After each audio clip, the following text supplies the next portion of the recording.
ચાર ચોખા પલળી અને સરસ મજાના ફૂલી ગયા છે. તો હવે આપણે આવી રીતના મિક્સરનો જારના અંદર નાખવાના છે. આવી રીતે થોડું એવું પાણી નાખી અને બેટર પીસી લેશું.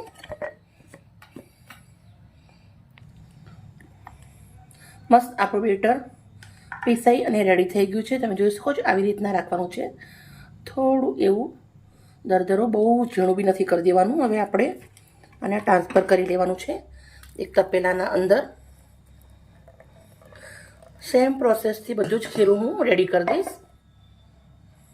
મિક્સરના જારના અંદર દાળ ચોખા લઈ લીધા છે ને હવે આપણે અંદર 1 વાટકી એટલું દહીં મેં જમાવ્યું છે ગ્લાસના અંદર, એ નાખી દઉં છું.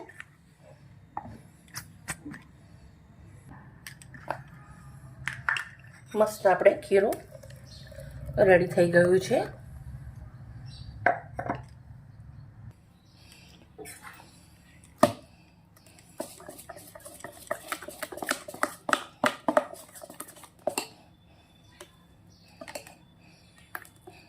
હવે આ તપેલાને ઢક્કણ ઢાંકી દેવાનું છે અને આપણે મસ્ત મજાનો 8 કલાક સુધી આથો આવી જવા દેવાનું છે.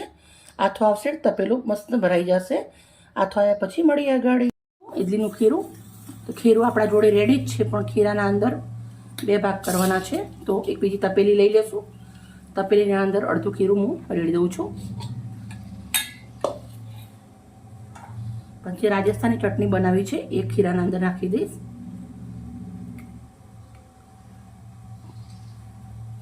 હવે આને મસ્ત મિક્સ કરી દેવાની છે.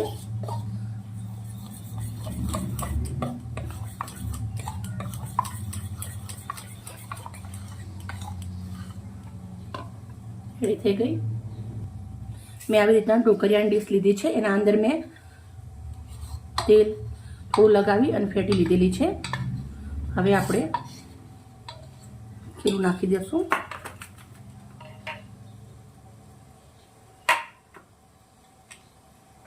ચમચીથી સરસ મજાનું ચારે બાજુ મેં આવી રીતના ખીરું લગાવી દીધું છે. ઢોકળિયાના અંદર પાણી મૂકી દીધું છે. હવે આપણી આ પ્લેટ મૂકી દેવાની છે.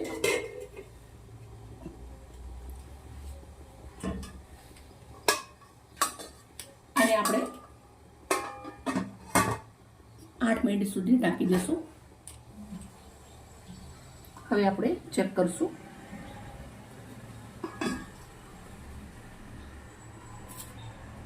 એકદમ આવી રીતે થઈ છે. પછી આપણે આ સફેદ ખીરું નાખવાનું છે ઉપર.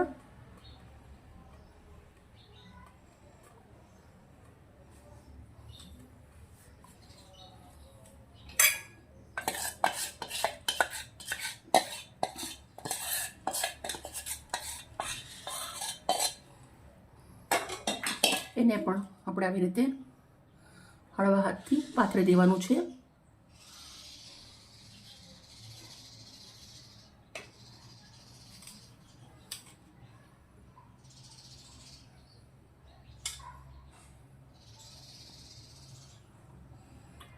પાછું આપણે ઢક્કણ ઢાંકી દઈશું. પાછું 5 મિનિટ રાખી દઈશું.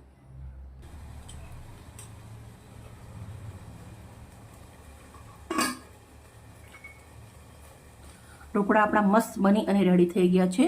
ચક્કુ જોઈ શકો છો તમે, એકદમ કોરું નીકળ્યું છે. થાળીને બહાર નીકાળી દઈશું અને ઠંડી પડવા દઈશું.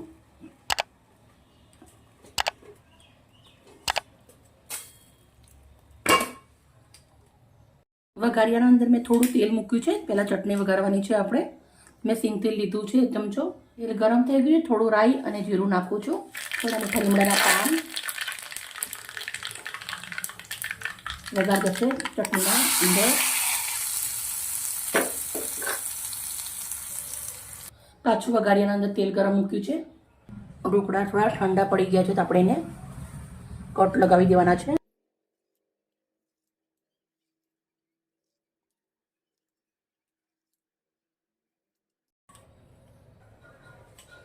રાઈ જીરું,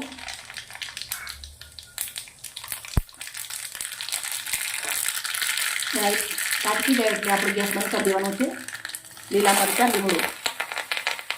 બનાવેલો વઘાર આપણે આ ઢોકળા ઉપર રેડી દઈશું. ચટણીના અંદર વઘાર તો પણ આપણે લીંબુ નીચવાનું બાકી તો હવે નીચી દઈશું. લીંબુ નીચવા પછી અડધું લીંબુ નીચું છે. ચટણીને મસ્ત મિક્સ કરી દેવાની છે. મિત્રો ઢોકળા કટ કરેલા એકદમ આસાનીથી નીકળી જાય છે. થોડા ઠંડા પડવા દેવાના પછી નીકળવાના. તો તમે જોઈ શકો મસ્ત મજાના આપણા ઢોકળા બની અને રેડી થઈ ગયા છે. રાજસ્થાની ચટણીનો ઉપયોગ કર્યો છે એટલે રાજસ્થાની ઢોકળા બનાવ્યા છે. એકદમ બહુ જ મસ્ત જારીદાર બન્યા છે. એકદમ પોચા પોચા રૂ જેવા. મેં એક પ્લેટ લીધી છે. પ્લેટના અંદર આપણા સેન્ડવિચ ઢોકળા લગાવી દઈશું.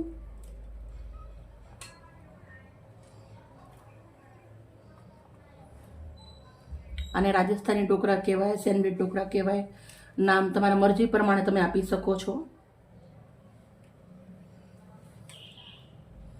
મેં ચટણી મૂકી દીધી છે લાલ મરચાંવાળી. હવે આપણે આ સ્પેશિયલ ટોપરાની ચટણી